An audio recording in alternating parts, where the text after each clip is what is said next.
So let's start again from zero.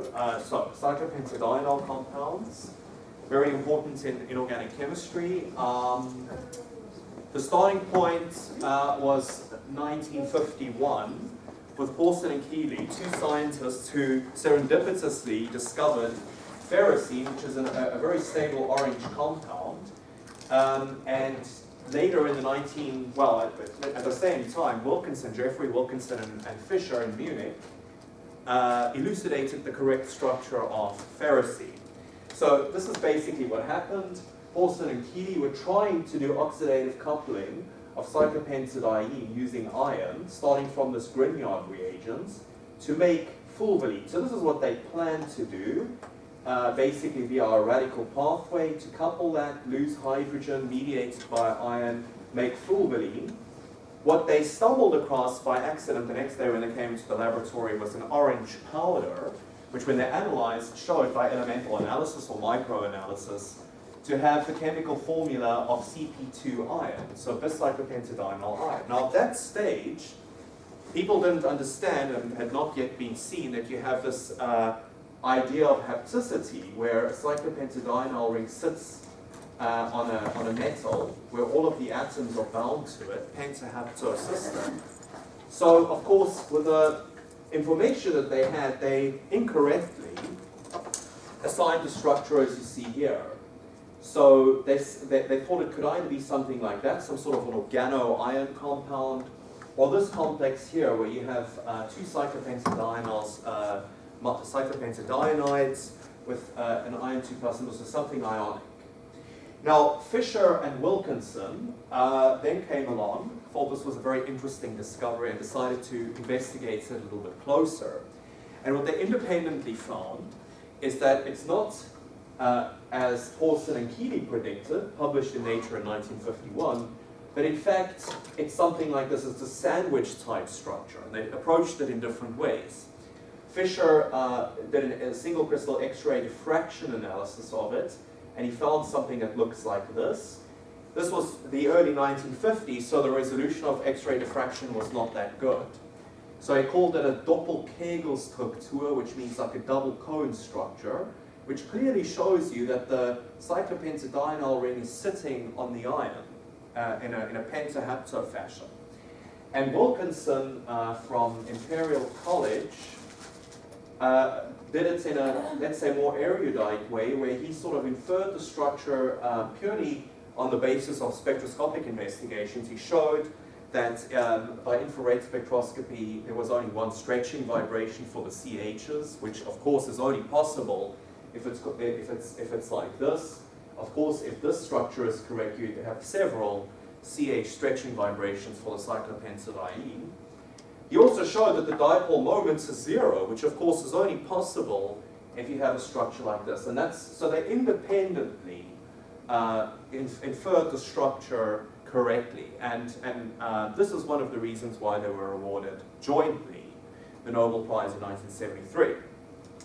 Now, cyclopentadiene, which is the simplest of this family of organic compounds, in fact, exists as a dimer at room temperature. If you take a bottle of cyclopentadiene in the lab, it's crystalline. It looks like opaque crystals. It's a solid. And the reason is that you have a Diels-Alder reaction, which proceeds spontaneously at room temperature. And so this is what you basically have. This is the basically the thermodynamic product. However, it's possible to, if you just heat it up, to regenerate by a retro-Diels-Alder reaction the cyclopentadienes, and then you can use that for synthetic purposes as a ligand in organometallic chemistry. Now, typically how one would do this is you basically take the solid, put it in a Schlenk tube, heat it up, and do some sort of a distillation, and then rapidly react this through before it has a chance to undergo the Diels-Alder reaction again. A note on that, the Diels-Alder reaction can proceed in two ways. So this is the major product. You can see that sterically it's much more, let's say, comfortable than the possibility at the bottom, but both are possible. So in the top here we have a Diels-Alder reaction taking place with this CC double bond here. This is the diene, this is the dienophile, and at the bottom here, basically, the dienophile is a CC double bond at the bottom here. But that's a minor product because you can clearly see the minor product is sterically somewhat incumbent. And so basically, but it's in principle possible to have both these products. Now that's the cyclopentadiene. Of course, if we want to do chemistry with it, we have to make a cyclopentadienide. And in order to do that, we have to abstract one of the protons. So essentially what we're doing here is we're starting off with cyclopentadiene. Now, I keep this general because we can have different substituents. They don't have to be all H's. That's just the simplest cyclopentadiene. You can have, in fact, a plethora of different cyclopentadienes exist with all sorts of different substituents here. In fact, let's make this R4. And basically what we need to do is we need to pluck off that hydrogen atom there by deprotonation. And we can do that by using an appropriate base, typically something like N-butyl lithium, sodium hydride, all of these work. And what you basically end up with, so let's just write here base, is some sort of a salt and a cyclopentadienide, which is negatively charged. And that is then what one uses to gain access to these sorts of compounds as ligands. So something like this. Now, yeah, this is, these compounds tend to be very reactive. In fact, they're most of the time pretty sensitive. Sodium cyclopentadienide is a colorless material which needs to be stored under rigorous exclusion of moisture and oxygen. Otherwise, it turns red immediately on contact with air. In fact, if you look at a Schlenk tube of cyclopentadienide, it's sometimes got a bit of a pinkish color. It should be colorless, and that pinkish color suggests that there's trace amounts of decomposition going on. The structure of sodium cyclopentadienide, which is one of the most commonly used salts, is sort of it exhibits a zigzag structure, as you can see here. Now, this is not sodium cyclopentadienide. This is sodium cyclopentadienide with dimethoxyethane as a chelating ligand. This is just to stabilize it and also to aid with the crystallization. Because in order to do this, this is a single crystal X-ray diffraction analysis, you need to grow crystals. And to date, sodium cyclopentadienide without this base has not been structurally elucidated, I think. Although calculations have also shown it to exhibit this zigzag structure that we see here. Now, once we've deprotonated the cyclopentadiene, of course the driving force of the reaction is the drive to aromaticity. We have 4n plus 2 pi electrons, because we have 6 electrons in the ring system, so it obeys Huckel aromaticity. The Huckel aromaticity will be 4n plus 2, because we have 6. Now, numerous resonance structures are possible for, here shown for cyclopentadiene, but again, remember, you can always have different substituents here. Basically, nothing changes. Everything stays the same in terms, more or less, of the electronic structure. But basically, if you pluck off a proton here, you can imagine a lone pair sitting there, negative charge sitting, for example, on that carbon, which you can push around. And these are then the resonance structures, and so we typically represent, like we do with benzene, the structure of the circle. So that's basically is a summary of all these resonance structures. Another very important cyclopentadiene is CP star, pentamethyl cyclopentadienide, and that's sort of the structure of it. So that's the shorthand notation for a CP star, CP and CP star, all right, which we commonly use in organometallic chemistry. As I said, it obeys Huckel aromaticity. There's 6 pi electrons, which you can see here. As we aromatize the ring in the process of this deprotonation, of course, the carbon atoms all adopt an sp2 hybridized form. Because they're sp2 hybridized, of course, every carbon atom has an unhybridized p orbital, and we form this aromatic system, as you can see here. Perhaps a more rigorous way of thinking about the electronic structure is looking at it in terms of molecular orbital theory. So this is basically what we have, the molecular orbitals associated with a cyclopentadiene, which is going to become important later in the lecture. So we have a sort of a sigma-symmetric bonding orbital where there's no nodal planes right at the bottom. Two pi-symmetric molecular orbitals, which are weakly bonding. And finally, delta-symmetric, because there's two nodal planes, antibonding orbitals. And if you populate these with 6 electrons, because of course we have 6 pi electrons, that the electron configuration is that this one over here has 2 electrons, and these two orbitals both have 2 electrons. So the fact that there's 5 of them comes from the consequences of group theory and symmetry. Basically, if you look at the character table associated with this guy here, C5H5, which is flat as a pancake, belongs to the D5H symmetry group. You, by studying the character table, you see that it necessitates that you have these 5 molecular orbitals. That's sort of a very simple way of looking at it. We'll come back to this later on in the lecture. Now, the classification of cyclopentadienyl complexes is quite difficult because there's so many of them, really thousands of examples. So I present here 2 ways of classifying them. The first one is in terms of the ligands. So we can talk about a homoleptic cyclopentadienyl complex, and that is simply a complex that exclusively exhibits cyclopentadienyl ligands. Here's some examples. So it's very simple, homo meaning the same, leptic meaning ligands, so the same ligands. And we have different variations here. Ferrocene is, of course, a classic example of a linear homoleptic ferrocene. We have examples of bent. Here we have a uranocene, that's uranium. But it's also homoleptic because it doesn't have any other ligands. Do you see that? And this example here, this is actually called a triple-decker niclocene cation. So that's sort of like a Big Mac. So these are called sandwich compounds as well, right? Because they look like sandwiches.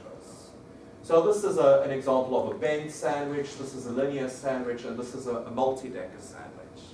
So that's sort of maybe a Big Mac, and that is sort of I don't know, like a small cheeseburger, yes. Can you get bent multi-deckers?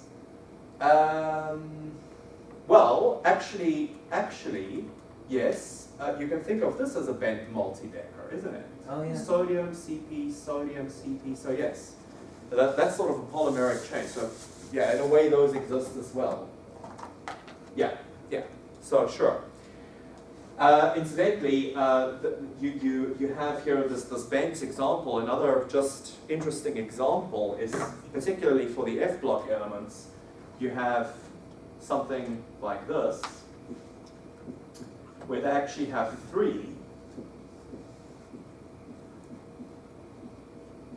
So these are for the F block for the lanthanide, samarium, europium, gadolinium, etc. So that's typical of those. It's also homoleptic. It's also a bent sandwich. It just contains an extra CP ring. So these are all, this is one way of classifying it. So no other ligands, just CP ligands. And of course there's many other variations on the theme, right? As you can see there, these are just some selected examples. Far more common, of course, are heteroleptic systems. We have a CP ligand and other supporting ligands. Now, this can also be sort of sub-classified into various classes. I don't think it's really important that you learn the classification. I just want you to understand that, you know, it's kind of like a biologist having thousands of butterflies trying to figure out how to sort of organize them scientifically. That's what we're trying to do. We're trying to organize all these complexes. So heteroleptic compounds basically have other ligands, and ubiquitous in this class are piano stool complexes. So here, for example, we have a 3-legged piano stool, right, with carbonyls. These are very, very common indeed. Here we have a 2-legged piano stool with a nickel cyclopentadienyl. This, by the way, here is a bis-imine ligand, right? Bis-imine, that's called. Also, incidentally, a very common supporting ligand in transition metal chemistry. Again, these are X-ray structures, right? And here we have something very interesting. This is also a heteroleptic complex. This is an iron CP star complex. You can see there's a pentamethyl cyclopentadiene, eta 5 coordinated. And we have an ion center that contains a diphosphane ligand and a very interesting gallium ligand. Look at that. So that's also a sort of a piano stool complex, just not all three legs are the same, right? But it's still a piano stool heteroleptic cyclopentadienyl complex.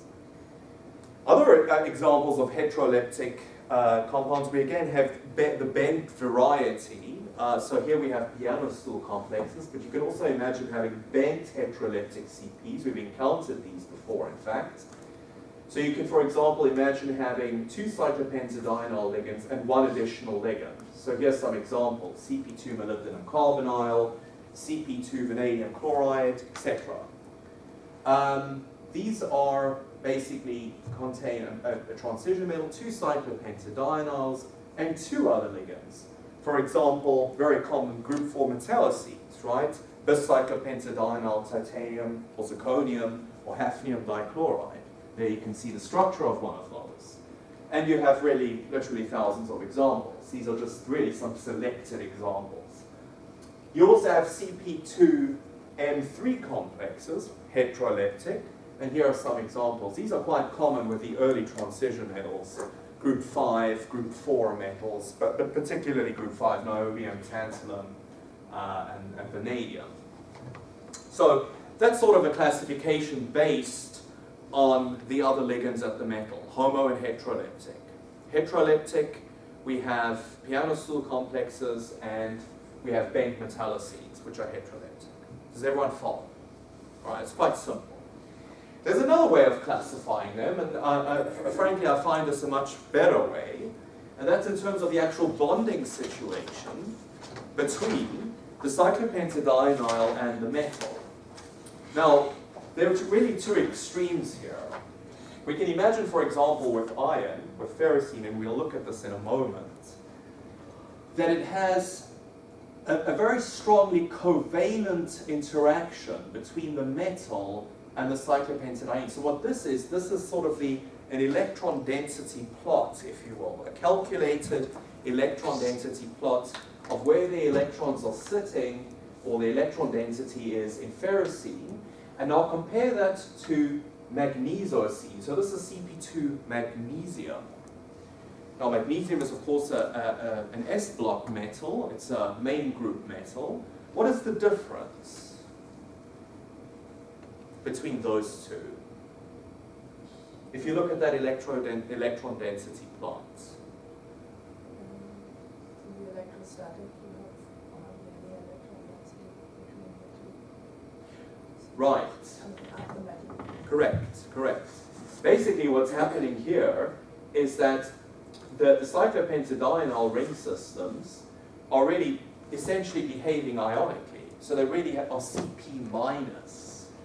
And you have a magnesium that's in the middle here, which is really magnesium 2 plus. It's kind of like an ionic interaction, right? Whereas with ferrocene, you can see it's much more smeared out over the whole molecule. So somewhere in the middle there is iron.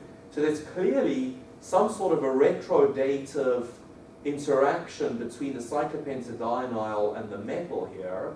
It's clearly more covalent in nature. Now, let's think about that for a moment. If you take sodium chloride and you throw it into water, what happens? Sodium chloride is a salt. What happens if you throw sodium chloride into water?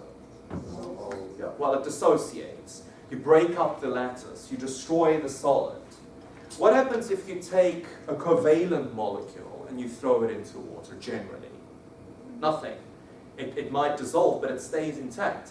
Now that's a way to understand this. So covalent cyclopentadienes, this is a sort of a very, what I'm saying is not strictly speaking correct, because there's other mitigating circumstances which also play a role, like the electron configuration, how many unpaired electrons there are, etc. But in general, electrostatic cyclopentadienyl complexes tend to be more reactive, more air-sensitive than covalent systems. Because of that rationale, it's a way of thinking about it, because you really have an electrostatic interaction which is much weaker comparatively than a covalent interaction holding the whole thing together, right? And when I was teaching this in Berlin, I always used to do a little demonstration. I used to take a sample of ferrocene, which is really air stable. I mean, it's as stable can be. It's a dead duck, really. Air stable, high melting point, it's a rock. And I would take a Schlenk tube with CP2 calcium, right? So calcocene. And I would open it and it would immediately turn yellow. Immediately. It's a white crystalline, it's a colorless solid, and it would just immediately decompose, react with air violently. And that's because it's air sensitive. So, you know, one has to think about these things. Now, main group metallocenes also exist, right? So, as you can see here, there's magnesiocene. You also have, like we saw earlier, sodium CP. That's also an example of essentially a main group metallocene. We even saw the structure a moment ago. But also, on the other side of the main group, you know, groups 13, 14, 15 have numerous examples of cyclopentadienes. For example, group 14 elements, silicon, germanium, tin, and lead, all have homoleptic cyclopentadienes associated with them in the oxidation state 2+. So, and those tend to be very reactive. So maybe I'll just make a note of that. Main group CP complexes also exist and tend to be more reactive. So that's an important point. And I write down some examples here.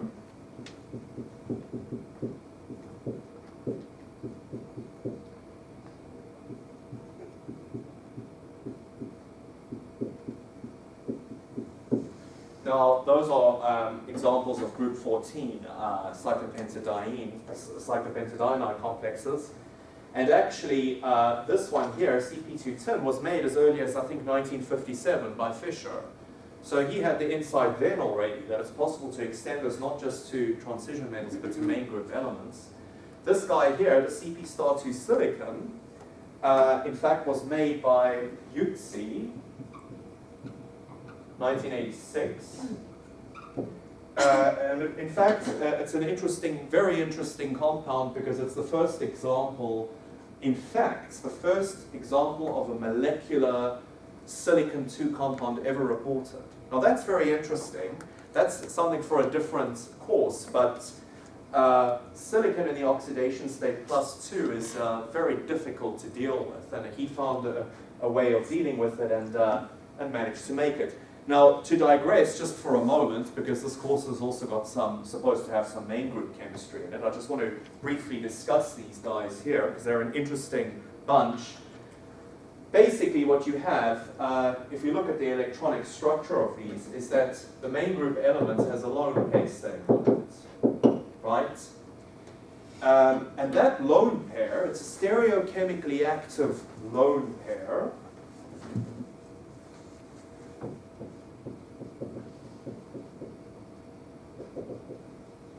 And that means that it affects the geometry of the complex. So these are a class of main group homoleptic cyclopentadienes.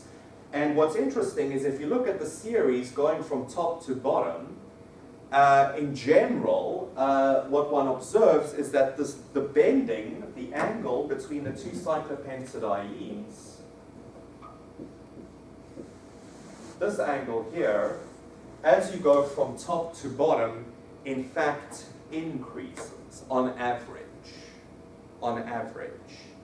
So, actually, it's difficult to compare them because, for example, here we're comparing a CP star, which is more sterically demanding. But if we take, for example, these three here, and you look on average at this bending angle here, theta, it decreases.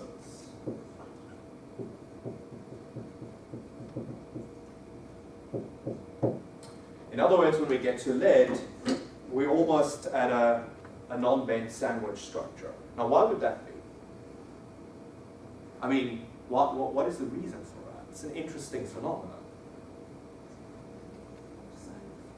Sorry? Static, so you can diffuse, because they have electrostatic interactions, so they're more diffuse. Well, actually, in this case, it's not, I mean, the electrostatic interactions are more to the other side of the periodic table with electropositive elements, like magnesium, sodium, calcium, and strontium, and so on. Those belong to this class here. These are, in fact, if you look at the bonding interaction, pretty covalent, but reactive. But the question is, why do we have this trend? What's a possible reason for it? Just a question, is the angle decreasing or increasing? Which is it both? So Oh, sorry. It should be increasing.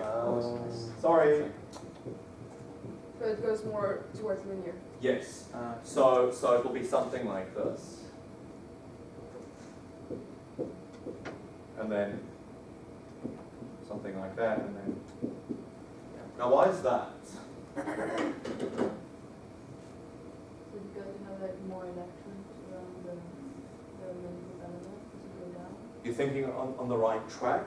Think about what's affecting this bending. It's this guy sitting here, that lone pair.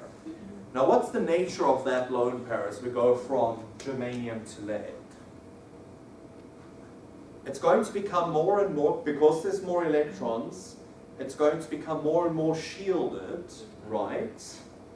We have f orbitals. By the time we get to lead, we have relativistic effects.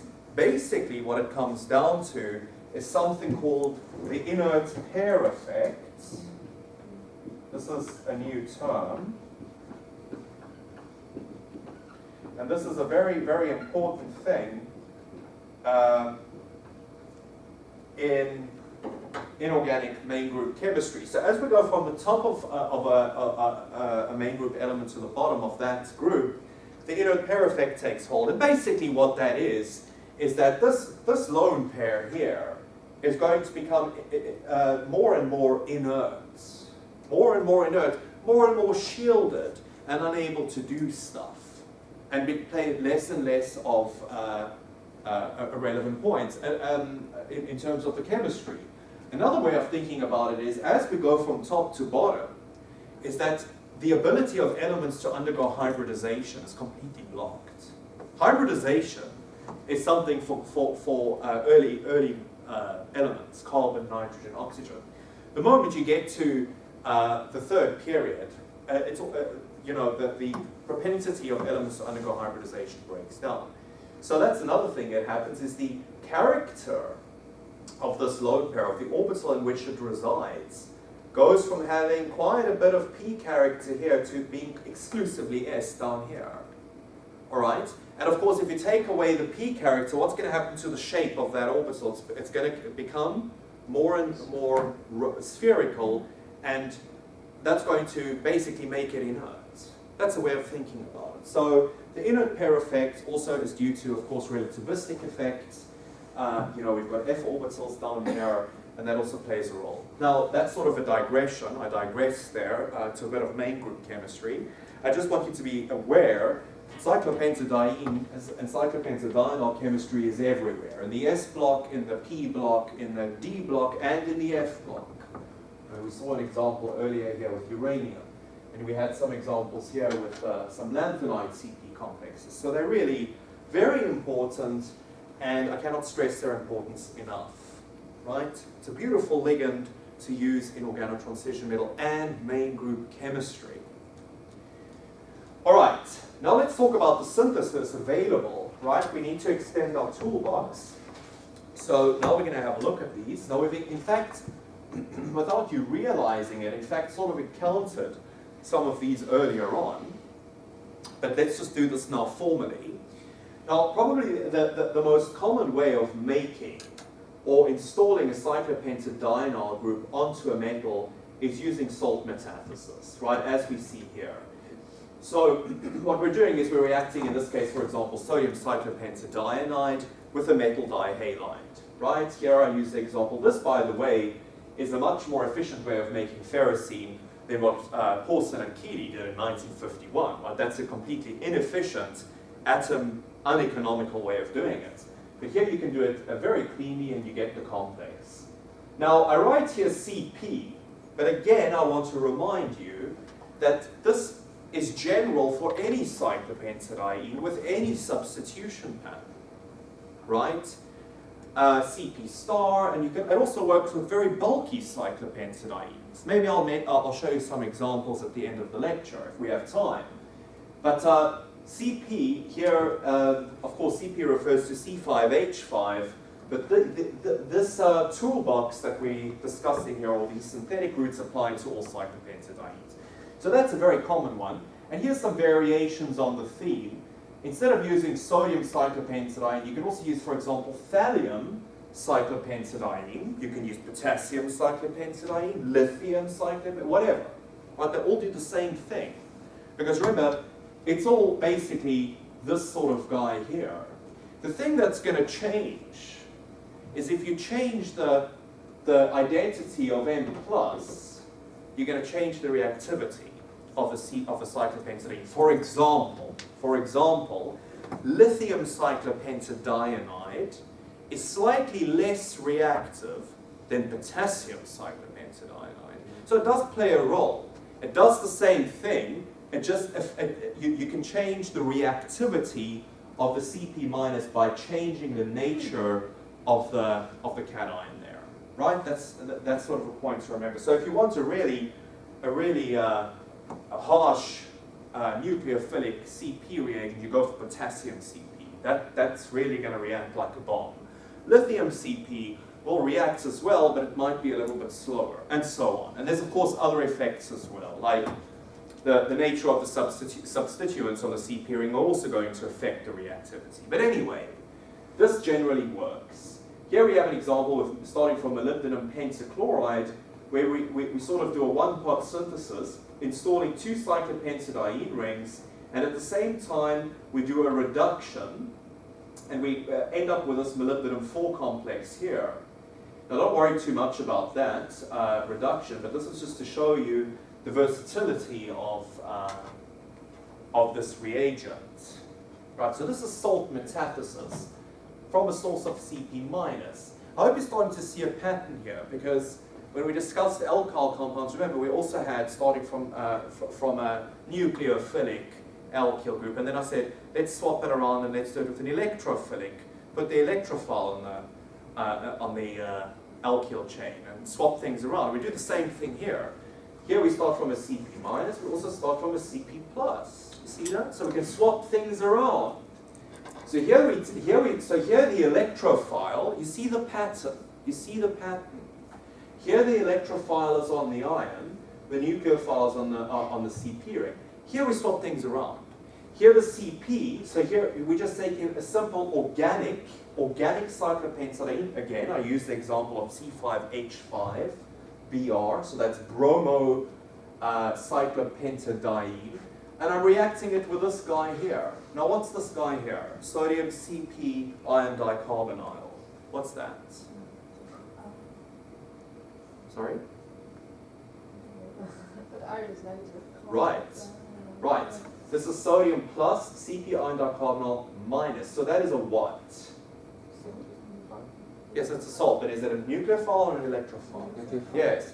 So this is now a nucleophilic attack, if you will, on this electrophilic thing here. Now watch what happens. This is an interesting example. In fact, you get an eta-1 bound CP. So what we're actually doing is we're simply, so that's cyclopentadiene that we're installing there is not bound in an eta-5 fashion, but in an eta-1 fashion, right? That's what that means there. So in fact, it looks something like this. Maybe we should just draw it. So let's just draw the reaction. So we start off with sodium plus CP ion dicarbonyl minus. And we react that, in fact I'm going to take a black pen, with this guy.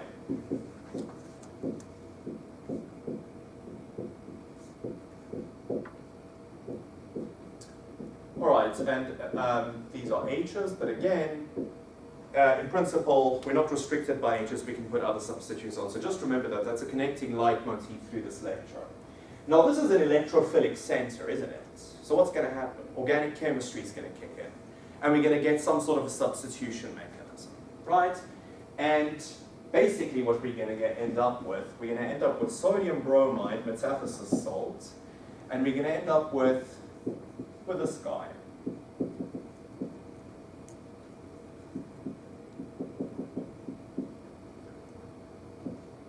And this is very interesting. Now, in this complex, this is an intermediate, the intermediate compound that results, which you can isolate. Why is this eta 1 coordinated? Why doesn't it go straight to the eta 5 coordination mode? Yes? Because you have a bromine bound to a single carbon? Yes, that's a very good point. You can think of the fact that this big bare nucleophile here is attacking that one carbon there, and then of course it makes sense that this center is going to attach just to that carbon, and that's going to result. In other words, the electrophilicity is not smeared out over the whole ring. Yes, that certainly is one way of looking at it. But another way of looking at it is the fact that if you look at the ligand sphere here and you count the electrons, it can't really accommodate, two eta 5 coordinated cyclopentadiene rings and two carbonyls. Because if you count the electrons, then you're going to end up with 22 electrons. So it's forced into an eta 1 coordination mode. But if you take this compound and you heat it, you can thermally extrude the two carbonyls. They fly away. And what's going to happen? Or you left the spares. Yes. So the carbonyls fly off. The ion then becomes suddenly electron deficient, and the CP ring undergoes a so-called haptotropic shift.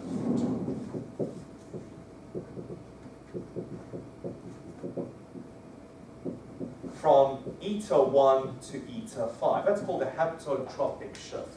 And we get ferrocene. Hapticity changes. All right. So that's now the second tool that we have at our disposal. Incidentally, this one is not so common, right? The first one is the one that is traditionally used, I would say, probably 99% of the time.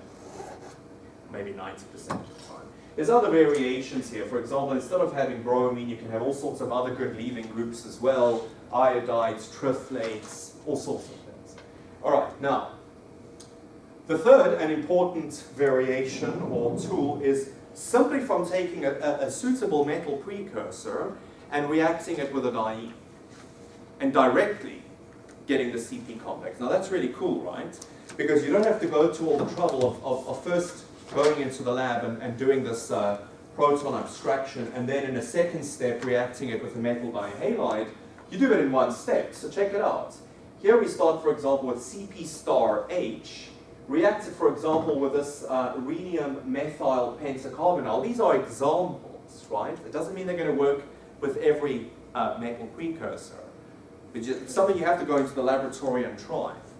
And what we get, this is an interesting reaction in this case, is we eliminate methane, and the CP star goes and sits in an eta 5 fashion on the rhenium center. So you get, what sort of a complex is that if we were to classify it?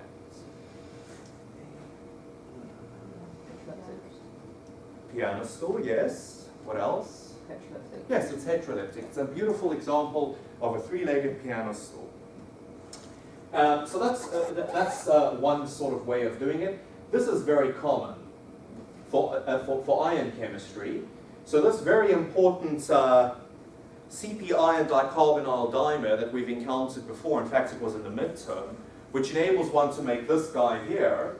How is it made? Well, it is made by simply taking iron pentacarbonyl and reacting it directly with C10H12. So what's C10H12? It's the stool, I mean the diazyl. Yes, it's the diazyl elder adduct. Another way of writing it is just, in the laboratory, I could actually crack the dimer. We call it cracking it. So you take the Diels-Alder adduct, you heat it, you crack it into cyclopentadiene, and then react it with a iron pentacarbonyl. It's a very interesting reaction. It's basically a sort of an oxidation reaction. The iron is being oxidized from iron 0 to iron 1 formally. That's an iron 1 center. You form this dimer, and you liberate hydrogen. You liberate hydrogen. So that's an interesting reaction. Yes? See, in this example, we are accumulating more than right? Because we still have carbon. Count the electrons? But it's like iron. There's no iron-iron bond. Okay. Oh, okay. So if you count the electrons, actually, there might be an iron-iron bond. I'm not too sure about that. Let's count the electrons. This is, if we count, let's count neutral. So let's now split this in half, right? So if we count covalently, iron is group 8, so it's 8 plus 5 is 13, 14, 15, 16, yes, there is a metal-metal bond. There is a metal-metal bond, because you get 17, you see that? So there should be a line here. Of course there's a metal-metal bond. If there wasn't a metal-metal bond, you could take this and you could just react it with the base, and it would fall apart, like you're doing in the practical, right? You make a dimer, that dimer, the ruthenium-arene dimer that you have doesn't have a metal-metal bond. That's why you can cleave it with a phosphine. Here there is a metal-metal bond, so there should be a line there. But that's why if you want to crack this open, you have to use sodium, you have to basically do a reduction reaction. But the oxidation state of the ion here is formally 1. All right. Now, so those are the 3 tools, right, for making CP complexes. Using a source of CP minus, which we generate in this way here from a base. Using a CP plus, in other words, where the cyclopentadiene is electrophilic. And thirdly, just using the CP as is. Now that's not going to always work, right? In fact, that's very limited. And that last route tends to work with carbonyls, right? With group 6 and group 8 carbonyls and group 7 carbonyls, right? So, what I have here is just to remind you of this notion of hapticity and haptotropic shifts. So here we had an example where we synthesized and created a nice eta 5, eta 1. So you see there's a mixed hapticity here, eta 5, eta 1. And then we heated it and those were extruded and we had a haptotropic shift. So cyclopentadienes have the potential of, depending on the electronic situation and depending on the metal, have various different hapticities shown here. And yeah, so this really depends. And what's very interesting, particularly for main group cyclopentadienyl complexes, you often have hapto 3, hapto 2 coordination because they don't have enough orbitals for a full-on hapto 5. You often see that. Just out of interest, if you're a scientist, right, and you make a molecule, how would you determine the hapticity of a CP ring? X-ray diffraction, bond length. What would you see? Well, if it's hapto 2, for example, you'd have 2 bond lengths that are much shorter than the others. So you can very accurately in X-ray diffraction analysis, single crystal XRD, see that. What else could you do? IR. Yes, IR, very good.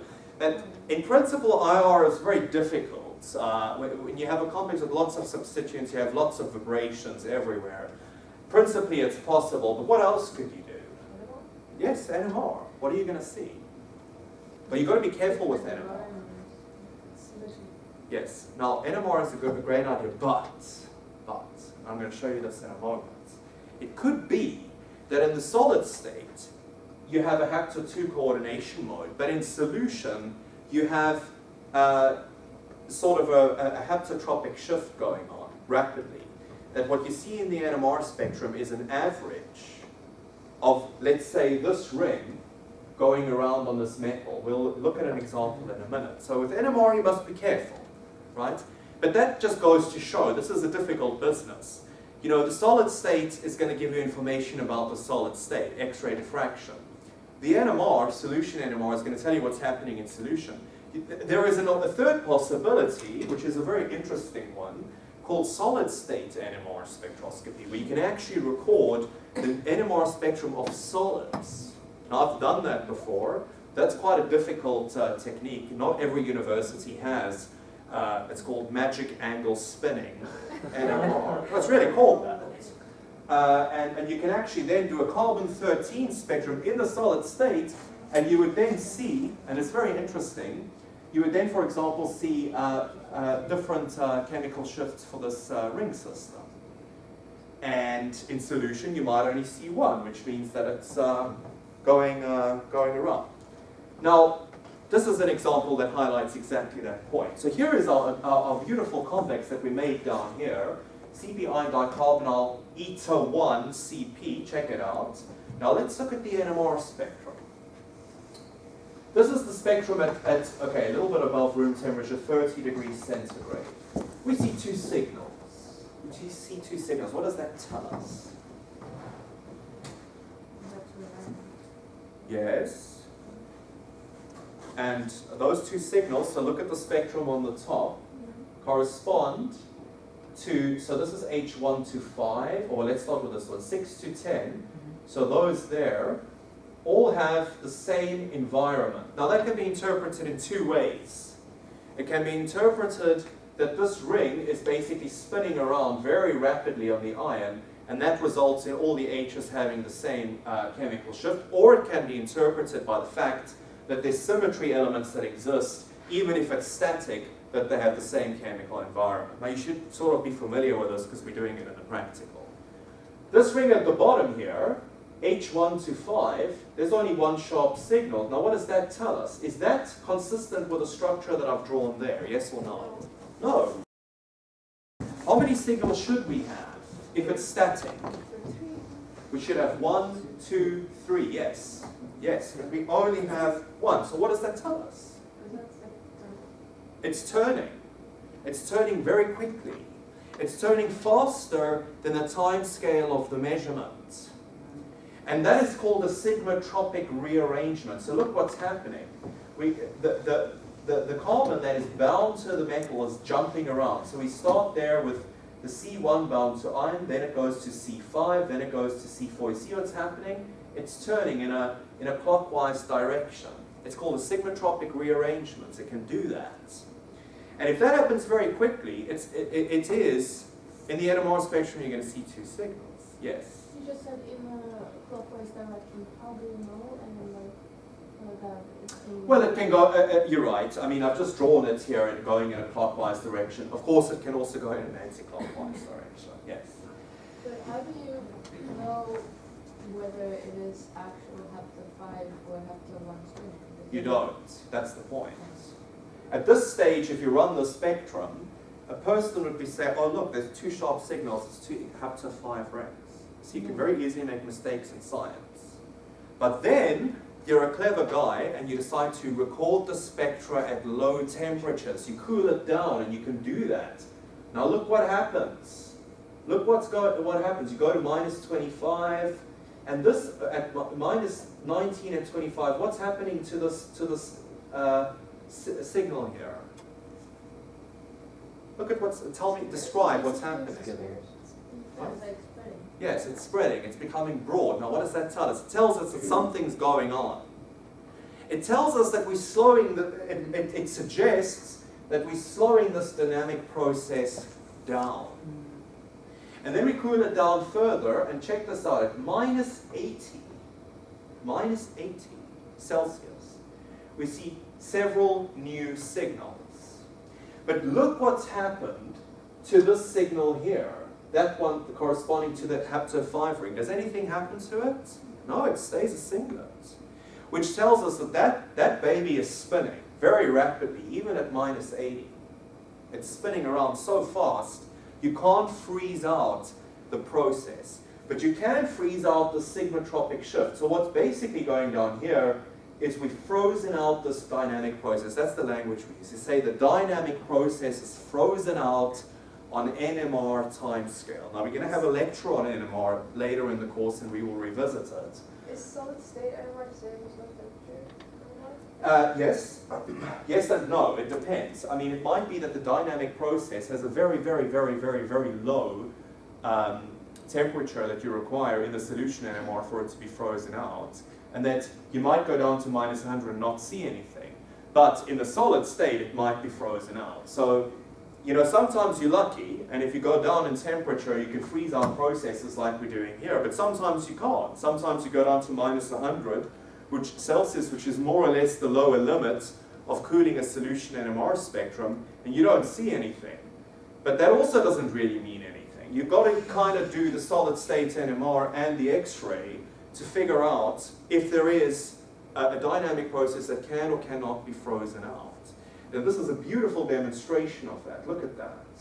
And by the way, it's reversible. So if I then start warming up the spectrometer again, I'm going to go back there. So you can actually take a snapshot of a dynamic process. I think that's quite amazing. All right, so that's a bit on sigmatropic shifts. This is another example here with our CP-ion dicarbonyl dimer. Again, there should be an ion-ion bond there, but we also have some sort of a dynamic process going on here with the carbonyl sort of jumping around. And this is just to show you can actually freeze that out as well and observe that process by low temperature or variable temperature NMR spectroscopy. Now, I'm going to discuss this again in the last lecture, so I don't want to waste time on it now, but I just wanted to show you and introduce you to this very powerful technique. Now I want to talk about something very, very important, and that is understanding the bonding situation in ferrocene, and it's not as simple as it seems. And in order for us to understand this, we have to really turn to molecular orbital theory. All right. Now, earlier in the lecture, right at the beginning, I showed you a slide with the 5 molecular orbitals associated with a C5H5 anion. Maybe we should just go back to that slide. Here we go. There it is.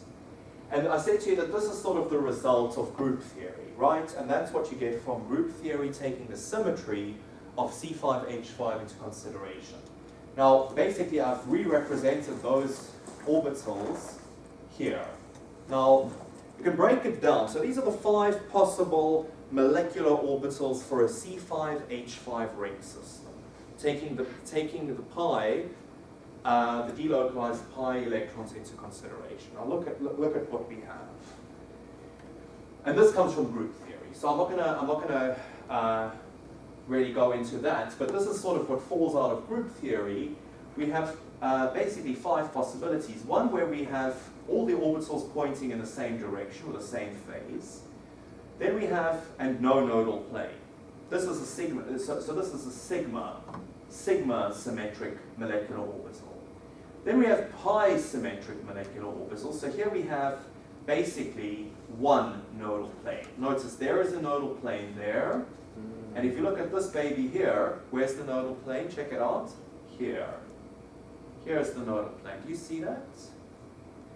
Here we have 2 so that's pi symmetric. Delta symmetric, we're going to have how many nodal planes? 2. 2 nodal planes. Here is the nodal plane here, slicing through the CP ring, and where's the other nodal plane? Yes, here. Because notice the phases are different. Here, we're also going to have 2 nodal planes. Where are they going to be? Well, let's have a look. There's going to be a nodal plane here, and there's going to be a nodal plane here, again. No, there's not going to be a nodal plane here, sorry, because there's electron density there, sorry. So it's going to be like that, look, and like this. Another way of figuring this out, which is perhaps a little bit easier, is just viewing the cyclopentadienes from the top. From the top. So let's do that. Let's view it from the top. Let's draw these molecular orbitals from the top. All right, looking at the phases. So here we've got whites, just the, let's say the plus phase. For the pi, here we've got two black ones, and here we've got two colorless ones. So all we're doing is we're basically just looking at the combinations of the p orbitals. Are you all following me? Right? And we know we must have 5 because that is a consequence of group theory for this symmetric system, D5H symmetry. And we get that from the character table. Now we've got, so this is sigma, this is pi, this is delta. So here we've got black, white, black, and white. Here we've got black, white, white, black, white. Now to figure out, just to show you that the designation of the symmetry is correct, clearly there's no nodal plane here. There's no nodal plane because you can think of these forming a ring. Do you see that? Now here there's a nodal plane clearly because these two have the same phase. So you can think of this sort of forming something like this. So let's join the phases. And these two are going to be joined together. You see that? So the nodal plane is going to be the surface where there's no electron density, which is going to be here and here. So each of them has one nodal surface. So we call that pi symmetric. Now let's look at this baby here. Notice because they're alternating, there's lots of nodal surfaces. In fact, there's 2 nodal surfaces. Here and here for this one. And here, because these two are joined, you see, they've got the same phase. There's going to be a nodal plane here and here. So this is sigma symmetric. This is pi symmetric. We can draw it like this. And this is delta symmetric. That's where it comes from. All right. Now let's soldier on. Yeah, why do you take only 4 pi orbitals? Here. And here. That's a very good question, and that's very difficult to answer if one doesn't go into group theory. The reason is, I'll explain it to you in a very simple way. These molecular orbitals are made up. These molecular orbitals is, remember, a linear combination of atomic orbitals.